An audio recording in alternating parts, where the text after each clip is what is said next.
2 அணில்கள் மரத்தில் ஏறி விளையாடி கொண்டிருந்தன. அதில் ஒரு அணிலுக்கு கடவுள் பக்தி அதிகம். எந்த காரியத்தை செய்தாலும் இறைவனை வணங்கிவிட்டு செய்வதும், ஒவ்வொரு நன்மையிலும் கடவுளுக்கு நன்றி சொல்வதும் அதன் வழக்கம்.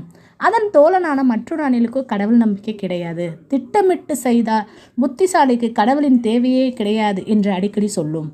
அத்துடன் மற்ற அணிகளையும் கேலி செய்து சிரிக்கும். கடவுள் பக்தியுள்ள அணில் இதெல்லாம் கண்டு கொள்வதே இல்லை.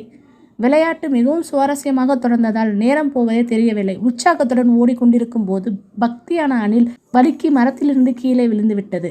காயம் எதுவும் ஏற்படவில்லை என்றாலும் கொஞ்சம் வயிற்றில் அடிபட்டு வலித்தது. பெரிய ஆபத்திலிருந்து என்னை காப்பாற்றிய கடவுளை உங்களுக்கு நன்றி என்றது பக்தி அணில்.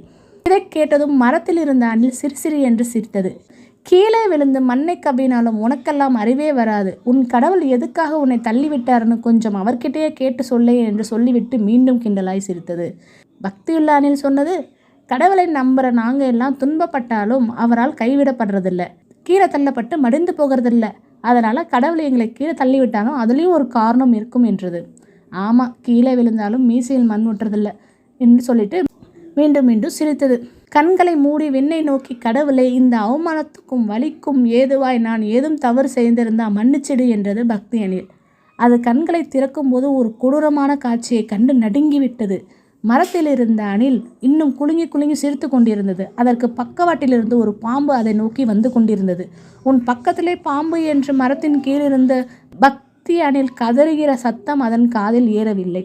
கண்ணிமிக்கும் நேரத்தில் பாம்பு மரத்தில் இருந்த அணிலை லபக்கென்று கவிக்கொண்டது.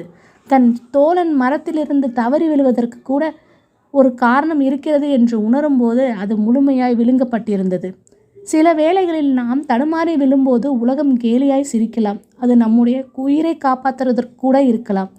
நமக்கு எது நிகழ்ந்தாலும் இறைவன் அதன் நன்மைக்கே தான் செய்கிறான் என்பதை உணர்ந்து கொண்டால் வேதனைக்கு இடமில்லை.